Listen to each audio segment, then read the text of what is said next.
welcome back to System Software.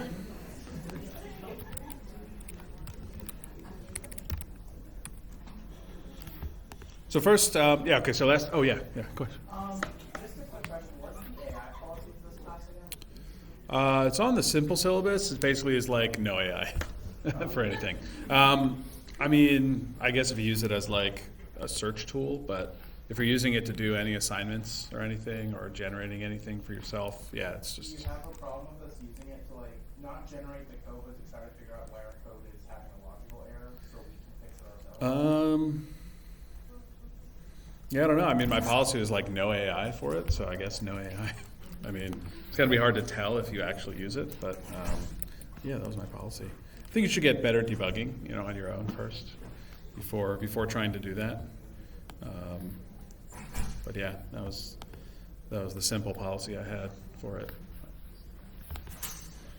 All right, other questions. So it's kind of beginning of compilers. We looked last time kind of a little bit intuitively, a little concretely what compilers do. Questions from last time.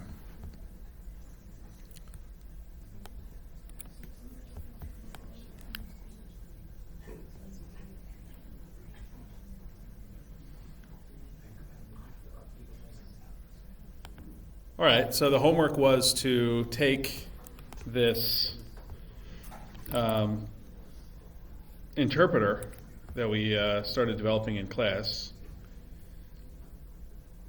which is here, and extend it to support other operations. So you want to just see it done? I guess I'll go over it. Any specific questions about this problem? All right, let me just, I guess I'll just actually do the assignment.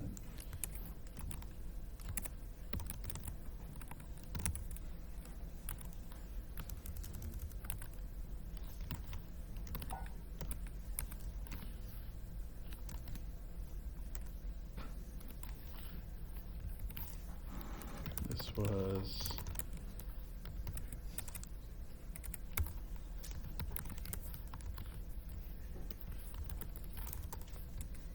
So what was the assignment? It was to do addition, subtraction, multiplication, division, modular. All right, I'm not going to do all of it. I don't feel like doing all of it, but I'll do a couple of them.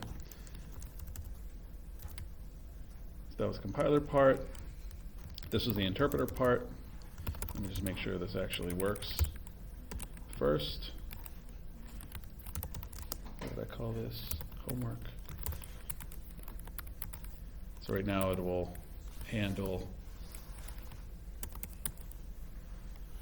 addition and exponentiation. To add other operations, we would just check for different operators. So if it's minus, then we write code that computes the subtraction in our interpreter language, which is C, and same for all of these.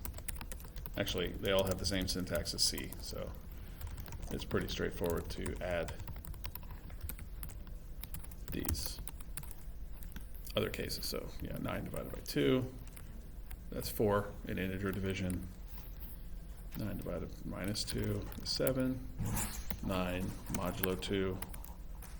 Oh, it doesn't work. I didn't do modulo. But yeah, this all has the same syntax as C, so this hopefully wasn't too tricky.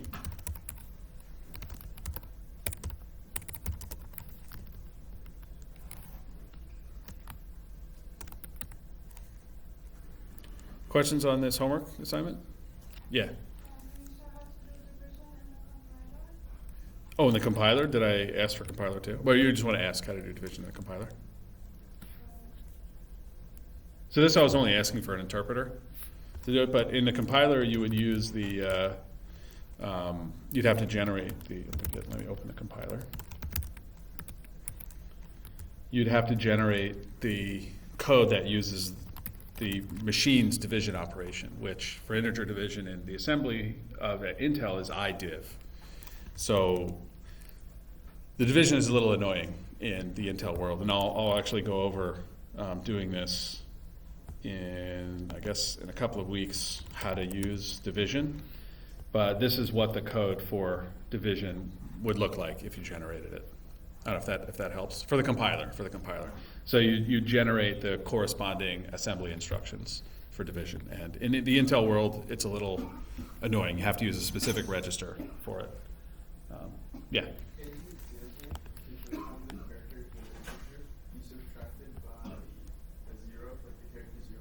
Yeah.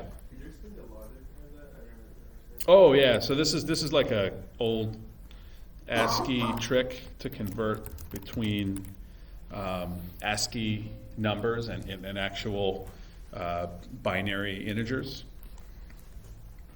And this comes from the fact that the ASCII digits are encoded using consecutive sequence of ASCII codes. So it's 0 is decimal 60 or hex 30, hex 30. 1 is hex 31, 2 is hex 32, etc. So if you want to turn, and then this is the binary representation of that ASCII letter or that ASCII symbol. So if you want to convert 0 from ASCII, which is hex 30 or hex 60, how could you convert that to the integer 0? Subtract 60, right? Subtract 60 from it. So if you subtract 60 from the ASCII code for 0, you get integer 0 in binary. And if you subtract ASCII 0 from ASCII 1, that's 30 to 31, you get integer 1, and so on. So the classic trick for converting from ASCII to integers is to just subtract whatever the ASCII code for 0 is from the ASCII code for a digit, and you get an integer version of it. It's very brittle because if you put an ASCII code that's not one of the number ones, this is not going to work, of course. And also in C, character is really just an 8-bit integer, effectively, because characters are just ASCII codes. So a character is just a number under the hood. It's just a number. So C actually lets you do subtraction on these as well. Does that explain it? Sure. Other questions on the homework or anything from last time? Anything on projects, homework, lecture from last time?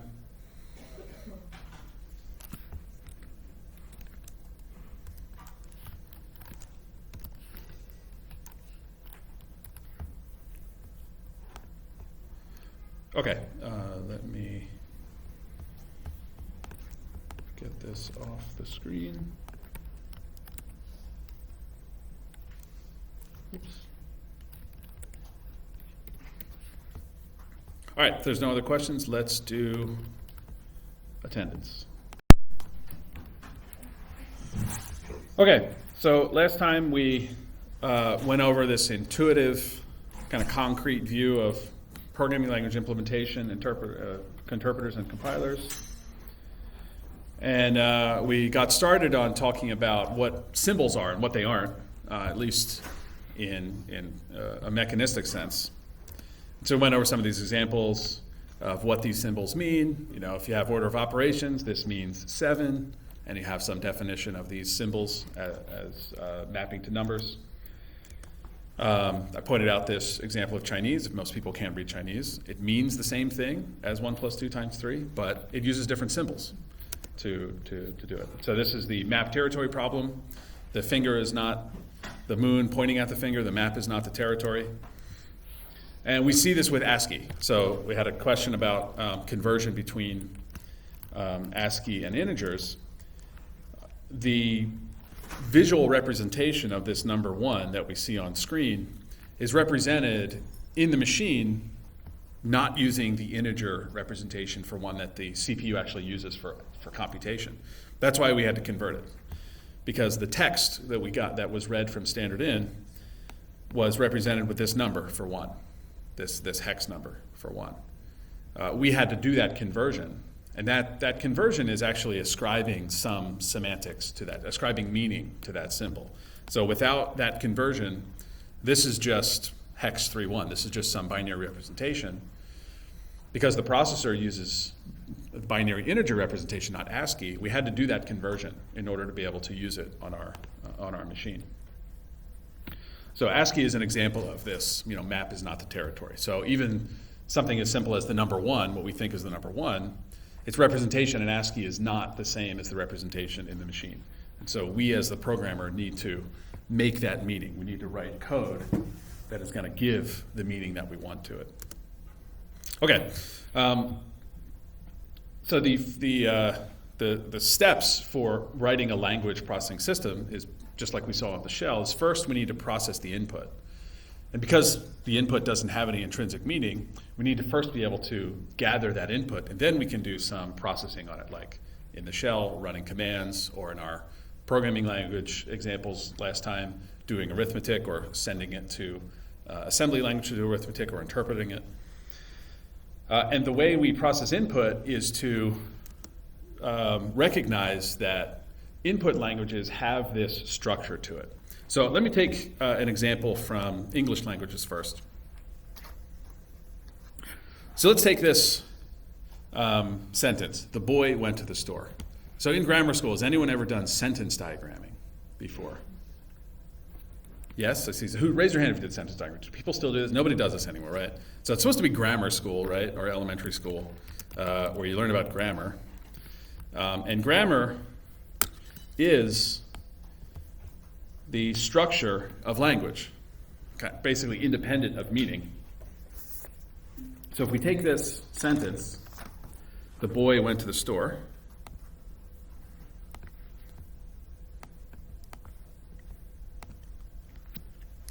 let me try to write as neatly as I can.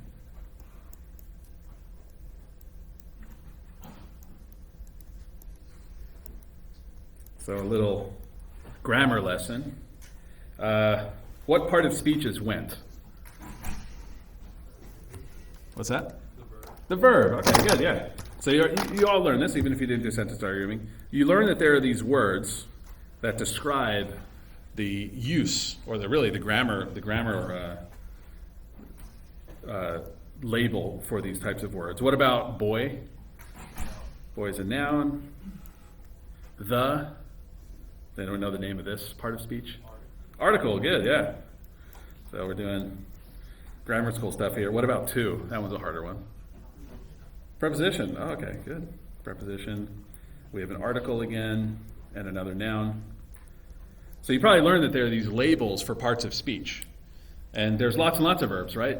But when you talk to somebody, you don't say, hey, I'm going to tell you a noun, boy. And now I'm going to tell you a verb, went. Instead, you just kind of know, right? You know which parts of speech they are when you hear them. And we can create this hierarchy of parts of speech. So we can combine the article and the noun as one noun phrase. If our verb had like adverbs on it or other sorts of decorators or modifiers, we might call it a verb phrase. And we could call this, this would still be a noun phrase with article and noun. And we can abstract away even more. We can say that this is the indirect object of the sentence. This is the subject of the sentence.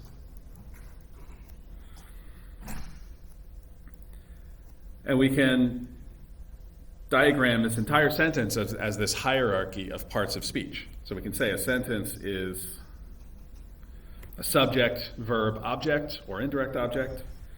And a subject is going to be a noun phrase. That noun phrase might have adjectives. It might have articles. It'll have nouns. The verb phrase will have verbs. It might have adverbs, and so on. Any of this familiar? Is any of this not familiar to anyone seeing this? You're supposed to learn this in grammar school. That's why it's called grammar school, I think.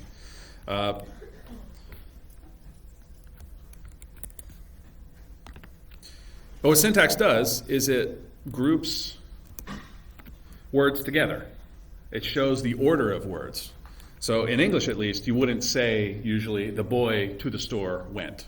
You wouldn't say that, right? You would say the boy went to the store. Some languages you do put the verb at the end, like Latin or Japanese. And you know this even though even if nobody ever taught you this, even if you didn't go to grammar school and learn grammar, you would actually still be able to understand this. So these syntactic structures, they capture relationships between words. So even if you don't know this, explicitly state this structure of a sentence, you know that it's the boy going to the store, right? No one's confused who's like a native English speaker. Nobody thinks the store is what was doing the action, right? You know that the store is not the subject. And that's because the subject comes first in grammar, right? So if I said the store went to the boy, it'd be a totally different meaning, right? Just by switching the order of the words, even though it's the exact same sequence of words. I know, this probably seems like trivial to you, right? This probably seems like, why am I even explaining this? So let me show you a subtlety that you may not have thought of before. So here's an extension of the sentence. The boy, leaving behind his friend, went to the store. Who went to the store? The boy, right? Everyone says the boy, right? But look closely. Here, it says right here, his friend went to the store. Why did nobody answer his friend as the actor going to the store? Why didn't you think his friend is the one who went? It says it right here. His friend went to the store, right? Why? Why didn't you think his friend? Why did nobody say his friend? Everyone said the boy. Anyone have an idea or a guess? Yeah. It said it first. Okay, right. Because this leaving behind his friend, we understood by the syntax, by the ordering of these words, that this leaving behind his friend is a modifier for the boy. And the boy is still the subject. And so even though it literally says his friend went to the store, we, in our minds, somehow could understand that it's the boy, and we could kind of pause, consume this clause that modifies the boy, and resume the sentence. We could resume the sentence in our head. We had no problem doing that, right? You didn't even think about it. You just immediately recognize that it's the boy going to the store. And so going back to the structure here, when we have this leaving behind part, there's another clause here. There's a clause that fits into this diagram where, leaving his friend behind. But we still, somehow in our heads, kept track of the fact that the boy is the subject of this sentence, and it's the verb that is the action for this subject. Is anyone blown away? Right? This seems obvious, right? This seems really obvious. Now, this notion, let me make sure I have this in here. Yeah, I didn't put this in here. I got to put this in my slides. But this notion of syntax being intrinsic to our understanding of language is something that Noam Chomsky either discovered or popularized. And he had this kind of famous, he wrote about syntax, and he had this idea that syntax was not simply learned, that it was actually built into your ability to use language. Now, this is a debatable concept, but this interesting example that he come up with was he took these two sentences that have the exact same words in them. One is, colorless green ideas sleep furiously. The other one is, furiously sleep ideas green colorless. Which one of these ideas kind of makes sense to you? One or two? Which one makes sense? One, two, both? One, right? One kind of makes sense. Now, semantically, it's sort of meaningless, right? Because how can you have a colorless green? Because green is a color. How can a green sleep? So he tried to make a sentence that was semantically meaningless, but still had some sense of being correct. And this was to illustrate that there's this notion of syntax or grammar that is kind of independent, or at least understood, even if you don't understand the semantics, the meaning of a sentence. This sort of makes sense, because this has the right shape, right? It has words that are considered nouns and adjectives. It has a verb, has an adverb that modifies it. And so the order of those words helps you understand the meaning of the sentence, right? Just like in the example of the boy leaving his friend behind, went to the store. No one was confused that it was his friend going to the store because of the arrangement of those words. And what's even more kind of deep about this is there is this hierarchical structure to language.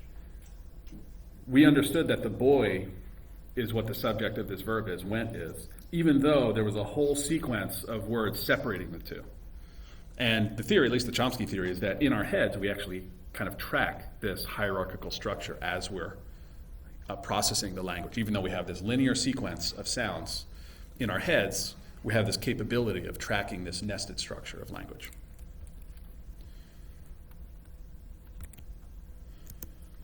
Okay, questions? Questions on this? Sort of makes sense? Kind of believe me on this a little bit, that there's this like nested structure in language? Okay, so just to kind of drive this home a little bit more, what does the word store mean? So in the sentence I had before, I had the boy went to the store. So we understood it as a noun. Everyone said it was a noun. But what if I say squirrels store acorns for the winter? Is store a noun here? Is it a noun or a verb? What is it, verb, noun? Verb, right? It's the exact same word, right? Like the letters are the same, the ASCII code is the same, the sound is identical. How did we know one was a noun and one was a verb? Because of its arrangement, right? Because of the order of the words. Because here, there's already a verb in this sentence, so we understood this as the noun. It also had an article before it, which helps indicate it. Not all languages have articles, including Latin. And here we understood that store was used as the verb. So basically, having a dictionary is not really enough to understand language. You can have the sequence of words, you can have the sequence of ASCII characters. But the arrangement of those characters also matters. We saw that with order of operations.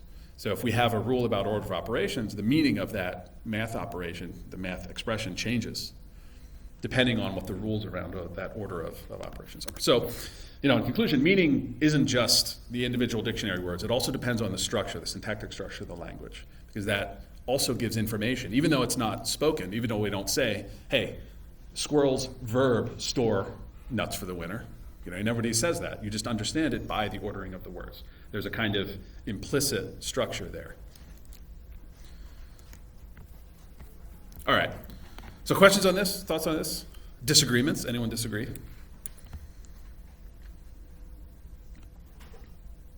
All right. So we can use this fact of language, this structure of language, in order to help us write language interpreters. We can write software that can process language in this hierarchical way in order to be able to interpret what are really human languages. This expression may be math, but it is a human language. It is human language that humans developed for understanding and describing, representing math concepts. Okay, so let's take a look at the structure of this expression.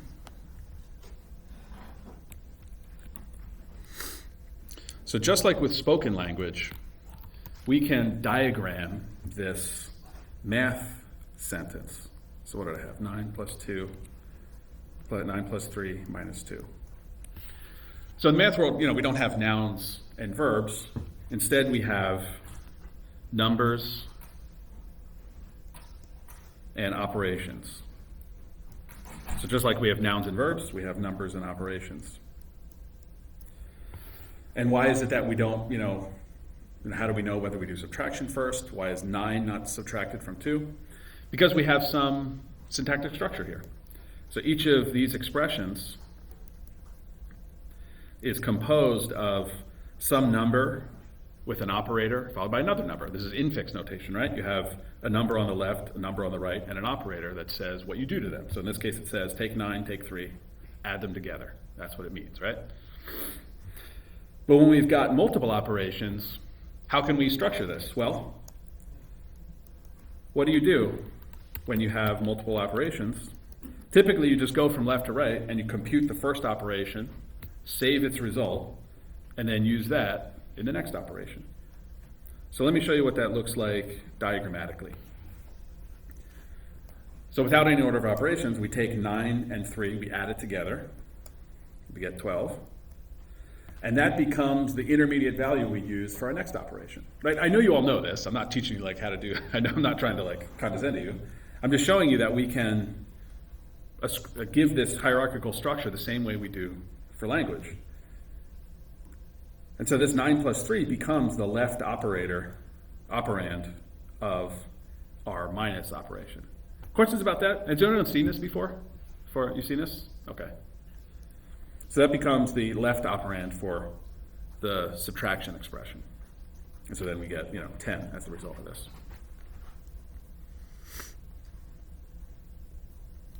All right, questions? Questions about this? So what we just did here is we interpreted this sentence using its syntax tree. So if we can draw a syntax tree for this, we can systematically or mechanically interpret the meaning of this sentence.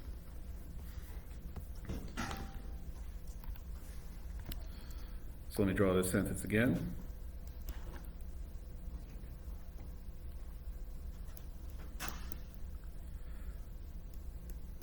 Then I'll just write the expressions here. So this leads us to, if we have this hierarchical structure, this leads us to a really simple algorithm for computing the result of this sentence, interpreting the result of this sentence. Anyone have an idea about what this algorithm might look like? A general algorithm for an arbitrarily long sequence of operations? Anyone care to try to design an algorithm for this? So if you were writing code, so I give you this tree structure. You all know trees, right? You all learned trees in CS1. What algorithm, what code would I write in order to interpret any tree that I give you that's a tree of expressions? So maybe it has other expressions on it. Maybe I have a nested set of other expressions. What algorithm could I write? Yeah. Well, you would just keep going left up the tree until you hit a number, and then once you hit a number, you go back until you reach an operator, and then you save the operator and then go right. Okay, what's that called? There's a name for that algorithm. What's that? Well, stack can be used to implement that algorithm. Yeah. Like a post-order walk. Yeah, it's a post-order tree traversal, right? You probably learned about this. You probably wondered, why do I need to learn this? This is a tree traversal, right? So if I just do a post-order tree traversal, which is what? I go here first, go up the tree, I process all leaves of that tree. That's the first node that I process. And then I go to this tree, process its children, and then so on. That's it. So if you have a math expression and you can parse it into its hierarchical syntax, the interpretation of that tree is just a post-order tree traversal. You can frame what you do in your head kind of automatically. You can mechanize it as tree traversal because it's just a hierarchical syntax tree. It's a tree, and the interpretation of it can be framed as tree traversal. Questions on that? Is that surprising to any of you? Has anyone seen this before? Anyone seen this? So has anyone ever done the infix to postfix algorithm? You probably did that in CS1, right? You were actually doing what is effectively a tree traversal. That's why you had a stack. So somebody mentioned stack, which is a good insight because to do a tree traversal, one way to do it is with a stack, and that operator conversion is really a kind of compiler. You were writing a compiler from infix notation to prefix or postfix notation, and the stack is what you used in order to implement this tree traversal. You may not have heard it that way or framed it that way, but that's effectively what you were doing. All right, questions on this? Does this sort of make sense? So let me actually fill in the pieces of this tree traversal just to bring it home. So post-order tree traversal, we go to the leaves first.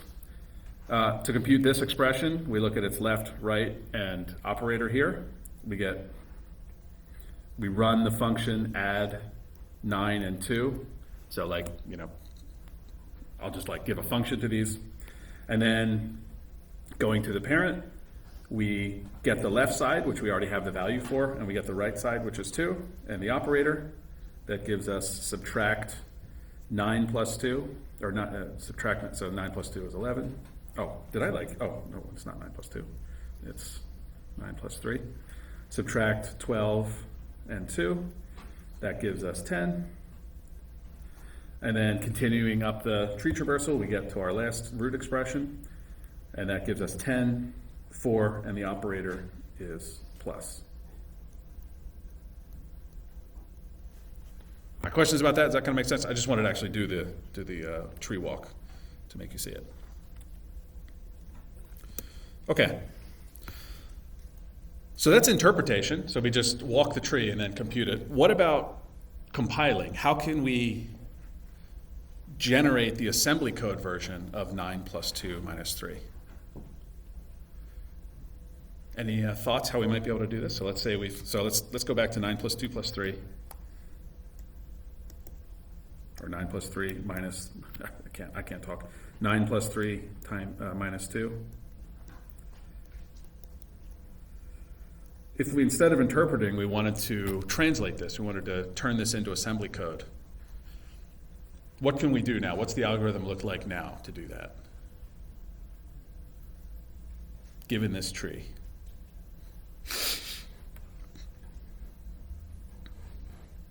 Any thoughts about what we might try to do here?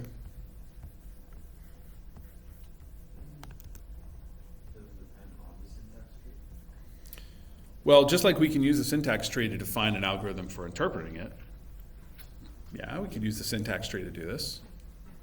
So what would be different, I guess? So we definitely want to use the syntax tree to do it, but what would we do differently here? So here, we just ran the addition and subtraction operations. What would we do differently here? Thinking about last time, we talked about the difference between an interpreter and a compiler. What does a compiler do? What does it output? Machine, I think I heard it. Machine code, right? It outputs code. So instead of here directly computing the result of this, we can still do the same post-order traversal algorithm to walk the tree to compute each of these expressions. But instead of putting out the answer, we can just spit out code. So if we see an expression like this where we have 9 plus 3, instead of writing out the answer, we could write out assembly code. So in this case, it would be something like move 9 into EAX. Let me make it closer to Intel assembly. Move 2 into EBX, and then add, I don't know why I'm doing 32-bit right now, but EAX, EBX.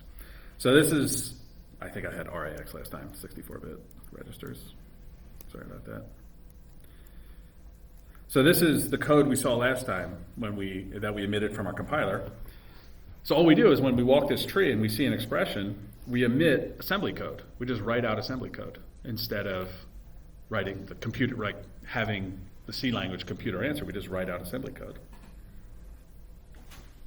And similarly here, when we pop up to the parent, we write out assembly code, right? We move something to RAX.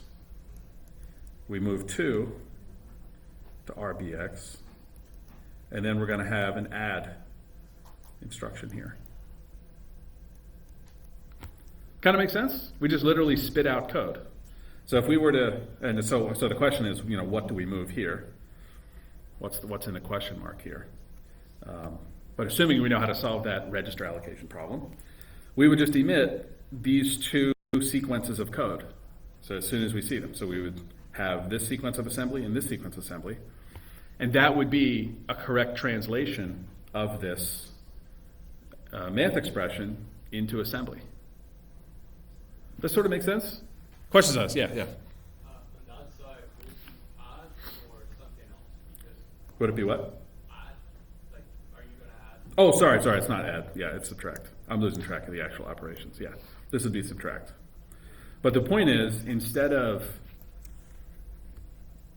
interpreting the answer for each of these expressions as we process the language input, we just printf assembly code as we process this syntax tree. So just by walking this tree, that's our kind of general algorithm for processing this input language. And in order to compile it, translate it to another language, we output assembly code that corresponds to the meaning of this syntax. See a lot of silence. So does this make sense? Not make sense? Questions you have about it? Make sense? I'm seeing yeses, some sort of, yeah. Yeah. Yeah, this is supposed to be 3. Yeah, sorry for my little mistakes. I'm not trying to do, sorry if that's confusing, yeah. But does it sort of make sense? You did this when you did infix to postfix. So you walked over each symbol of the infix and then spit out postfix notation. This is like a tree-based version of that, yeah. Is it always like mandatory to have VEX in before VAX is included, or does it not matter? Sorry for my bad handwriting. Well, this depends on the semantics of the assembly code. So just like in MIPS, it's top down. So, before we have the add, we want to populate the registers first. So definitely these moves will happen first. This is sort of like a template for doing an addition in assembly code. There are many ways to do it. You don't have to do it using these three sequences, but this is one way to do addition of two constants in Intel, in most assembly languages. Other questions on this? So I just want you to be able to wrap your head around this concept of creating a syntax tree that captures the ordering of words and then walking it to translate it to a new language. Yeah? Just following on the previous question I asked, the placement, does ASCII value also contain negative values? That's a good question. So ASCII contains, in C, how do you represent a negative number? What's that? How do you represent a negative number in C? How do you write -5 in C? It's not supposed to be a trick question. You just use hyphen, right? You just say -5, right? But remember, this minus is just an ASCII symbol. It's literally hyphen in the ASCII world.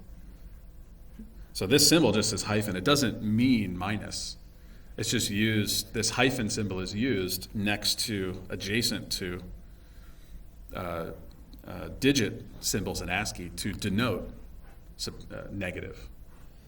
But notice in C, if I say 6 minus 7, here it means subtraction. Here it means negation. So just like when I said store could be a noun or a verb, the symbol itself, first of all, it doesn't have meaning on its own at all because it's an ASCII symbol.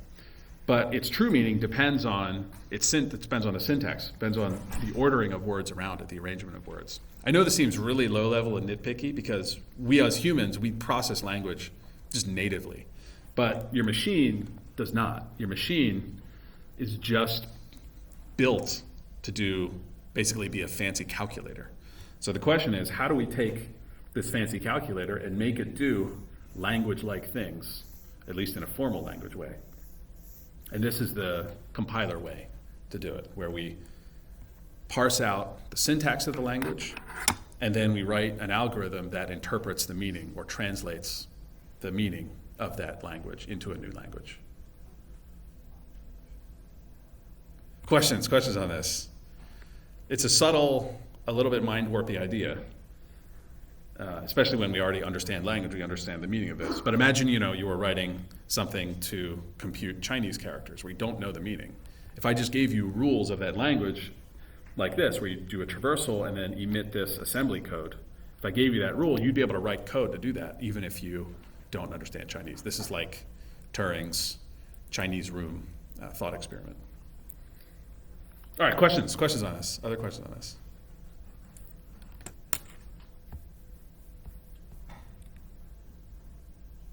Okay.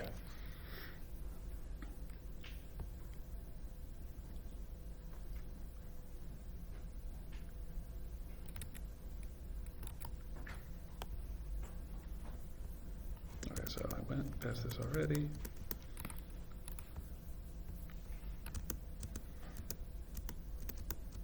Oops, I went too far.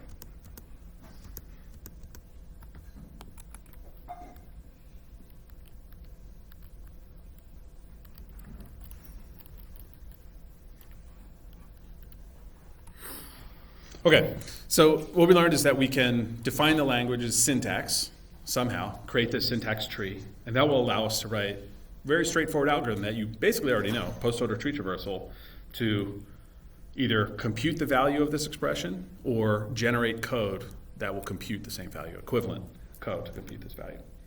So I just want to do kind of point out a rigorous way to define this question of order of operations. So if I have this expression, 1 plus 2 times 3, There are two ways to interpret this. The desktop calculator way, which is 1 plus 2, which is 3, times 3, which is 9. The other way to interpret it is 1 plus 6, 2 times 3, right? And we can represent both these cases in a syntax tree by just drawing a different syntax tree. So if there's no order of operations, this looks just like our previous syntax tree, where we have 1 plus 2 first, and then the result of that times 3. That's one way to interpret this tree. The other way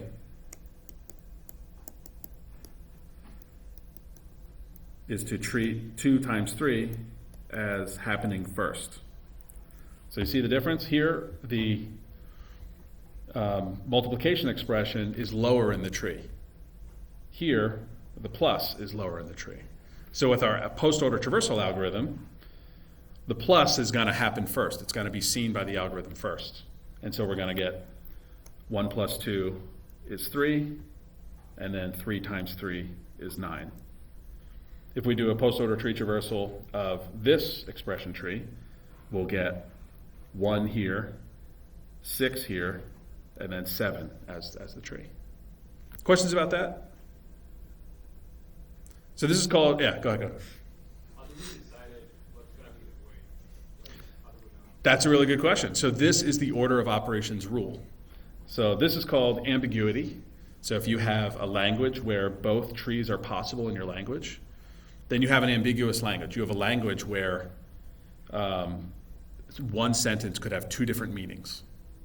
So in the programming world, at least for compilers, we don't want languages to have multiple meanings, sentences, because you might write one C program, a different compiler may give you a different output, may give you a different program, a differently behaved program. So the way we resolve this in like grade school is we say, all right, order of operations. So we define a new rule, like order of operations, that says multiplication comes first. And so when we define the syntax of our language, we just eliminate the possibility that this tree could be constructed. We only allow this tree to be constructed for these sentences. Okay, so that's ambiguity.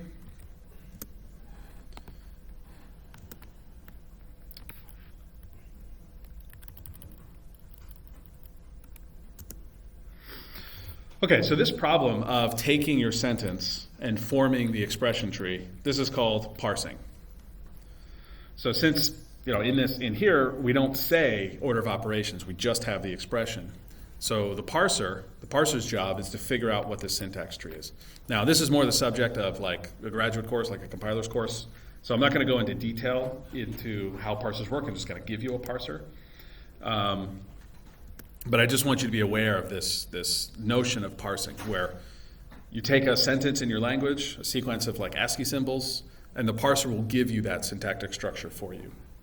And I'll talk a little bit now about how that gets defined, but you're not going to have to write a parser. They're sort of notoriously complicated to deal with. If you're interested, take a compiler construction if you want to see how those are actually built. But this is what the parser does. It infers this sentence structure just by looking at the individual words in the sentence, just like we do in our minds when we saw the boy leaving his friend went to the store. So in our minds, we had no problem parsing that sentence, that the boy was the subject. We had no problem doing that. So a parser is a computer program that's able to do that sentence diagramming automatically. Okay, so a little terminology for the parsing world. So how we define our language. So in order to define what we mean by syntax, there's a few pieces of this language. So these terms are a little archaic. They're from the kind of compiler world, but I'll try to make them as intuitive as possible for you. So they're called terminals, non-terminals, productions, and then there's a starting symbol. So the terminals are the words of the language. So this is the 1 plus 2, the boy, his friend. These are like the nouns and verbs of the language. The non-terminals, and these are the parts, the terminals are the things that you actually see or hear. So if you look at a C file, all the ASCII code in that C file make up the terminals, the words in the language. The non-terminals are the names of these syntactic structures. So in my example here, the terminals, these are the terminals. These are the words in the language. And the non-terminals are the names of the syntactic structures. So we never say the word expression in a C file when we're writing a math expression. We just write the symbols, the terminals, the words of that expression. The names of these syntactic structures like expression or noun phrase, these are the parts that you don't actually say when you speak language. But when we actually go to define the syntax of the language, like writing this tree, we write them down to show what the syntactic structure of the language is, but we don't actually have to say these. These are like the unspoken parts of your sentence. So in the formal world, these are called non-terminals. And so the way you might remember this is that the terminals are the leaves of the tree. They're the part that stop the traversal. So if you think of this as a tree traversal, the terminals are where the tree traversal terminates. The non-terminals are the inner nodes, where the traversal continues, so they don't terminate non-terminals, if that helps. Okay, and productions are rules that tell you how the syntax tree is formed. And I'll show you an example of these. They're written as non-terminal, arrow, and then the sequence of symbols in the language. So these tell you how each of these syntactic structures is composed, or how they're built up. Okay, so, and then the starting symbol is like the symbol that's at the root of the tree. So anyway, so let me get into an example of this. So if we want to write a grammar, we want to describe the syntax of these math expressions we saw, one way we could write this is having E for expression and say that expressions are composed of E followed by the plus symbol followed by some number. So notice here that expressions can contain other expressions. So we can say that an expression is composed of some other expression followed by plus followed by num. So this is what allows expressions to contain other expressions, like in this case here. So an expression can contain another expression. So we can write a rule that states this, that says expressions can contain another expression. So this is a grammar that describes the syntax of arithmetic expressions. Now here at the bottom, this is a non-terminal n that describes each of the possibilities of our number token. So notice here that we can have multiple rules for the same non-terminal, for the same syntactic structure. Here we only have two non-terminals, n for number and e for expression. And so this just says n can be any of these symbols. N can be 0, n can be 1, the num can be 2. So that corresponds to just saying, let me actually diagram it out.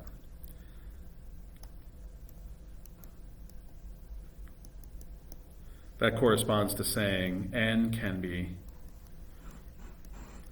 any ASCII symbol for a single digit. That's all this sequence of rules says. So you can think of this as alternation or alternative. Any of these apply for n. And these rules for E, there are multiple rules for E. So E can either be a single number. So for instance, each of these E's, or each of these N's, satisfies the rule that says E can be an N. E can be a single number. And then the rest of these rules tell you what operations look like. So here we see two operations, one for plus and one for multiplication. And plus and multiplication both have E on either side of it, so we can pick two E's. So in this case, since it's a tree, this left-hand side might be the plus operation, and its right-hand side is this other E. Does this sort of make sense? So this is just a schema for telling you how to construct these trees. Is one way to look at it. Questions on this?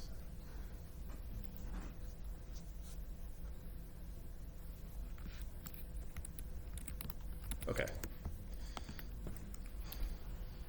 So the parsing process is taking the starting symbol, which is by convention the first non-terminal in the first rule, and constructing a tree by applying each of these rules until we reach the terminals of the language, until we reach the words of the language. So that's the parsing problem. Don't worry too much about that.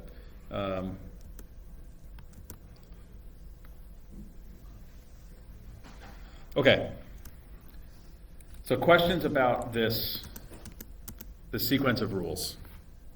So these rules just tell you what an expression will look like. An expression will look like another expression followed by a plus symbol, followed by another expression, or it will look like an expression followed by a minus symbol, followed by an expression, or it'll look like an expression followed by a multiplication symbol, followed by an expression, etc. So another way to look at this is these are like recursive functions. So function E, function E, its body will be like a conditional checking for each of these cases, and then recursively processing another nested E. I don't know. Questions on this? I'm not sure. I can't tell whether there's. I see some confused faces, some not. Some people seem okay, some people seem not. Questions on this? Or do you not even know what questions to ask about it? So if this were for English, for instance, we might say a sentence, and actually I think I can show an example of this. So for English, a rule system like this might look like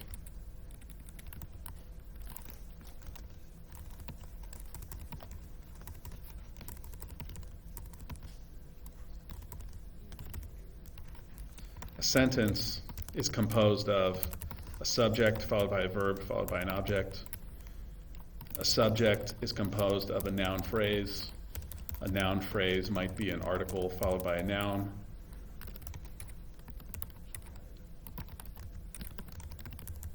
Or a noun phrase might be just a noun by itself. A noun might be boy. A noun might be girl, etc. And then you could define this for the entire language. The verb might be store. The verb might be go. Does that make it a little more tangible? So it's just a way to define what the syntax of the language is. It's like a schema for defining what all syntax trees look like. So all syntax trees will be a sentence that have a subject, verb, and object. A noun phrase may either have an article or not an article. And if we can write down this scheme, we formalize, we rigorously define what the syntax of this language is.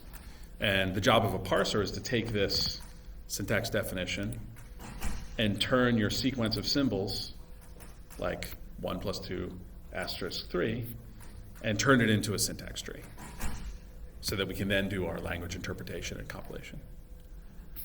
Sort of makes sense? Makes sense? Questions on this? So a full discussion or treatment of how you formalize languages like this is definitely outside the scope of this class. I'm not going to be able to do it just in this class. But what I want to kind of intuit for you or show you is that this concept where we intuitively just did a tree walking algorithm to compute the meaning of this sentence, to compute the value of this. If we have our grammar specified in this formal way, we can define an interpreter or compiler just by putting a snippet of code to run whenever we see one of these syntactic structures.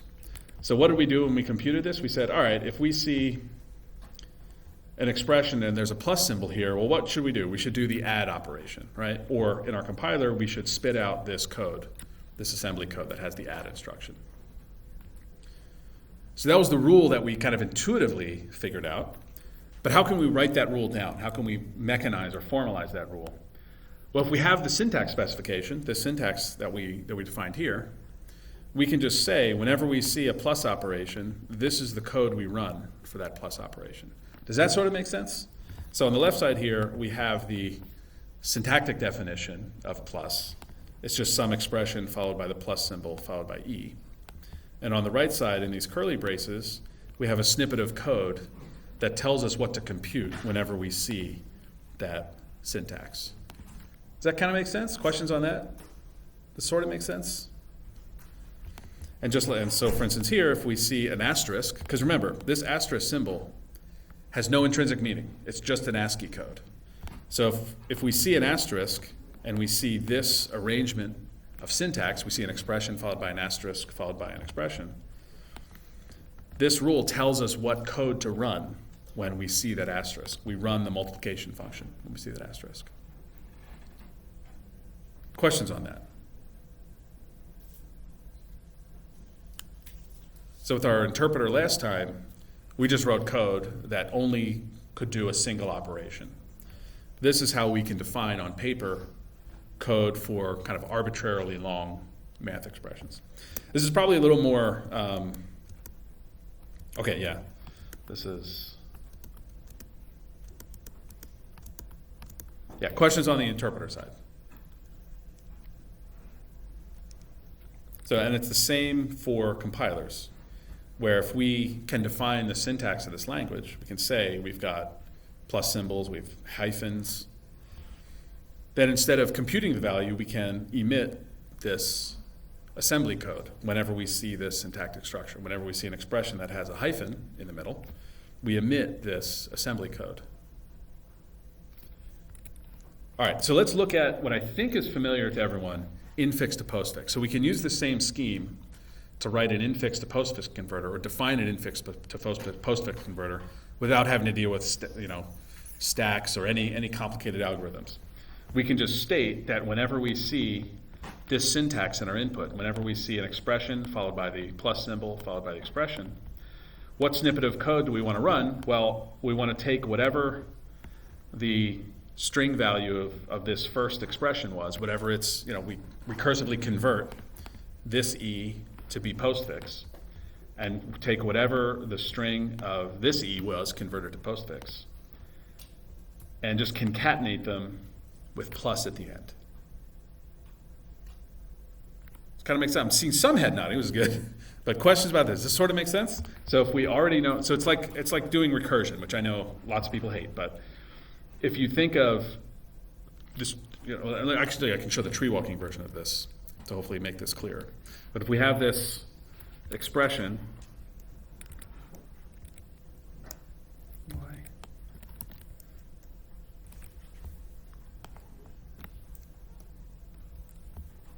that is very annoying. Okay. Why is it doing that? I don't know why it's doing that.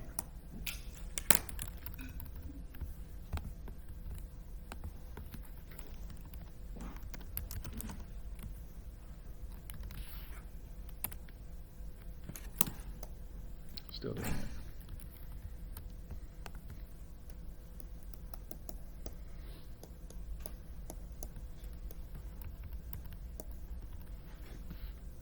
Okay, so if we have this tree here, and we've defined the syntax for it, and we have this syntax tree, then defining an infix to postfix translation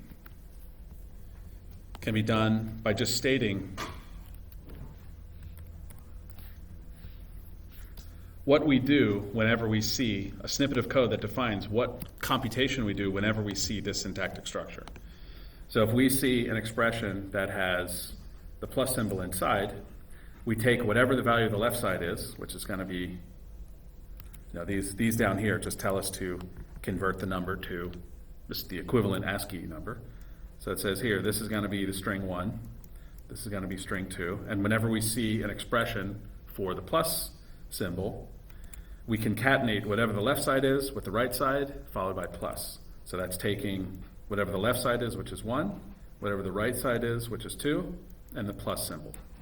You sort of see that, how that code works? And now when we get to this expression, it's a minus, right? So the minus rule is very similar. It says take whatever the left-hand side string value is, take the right-hand side string value and concatenate it with the hyphen at the end. So what's the left-hand side string here? Well, it's this, 1, 2, plus. So we take that string, concatenate it with whatever the right-hand side is, which in this case is just 3, and then concatenate with hyphen at the end. Oh my God. And there's our, I can't write. Oh man. I don't know why my tools are not working.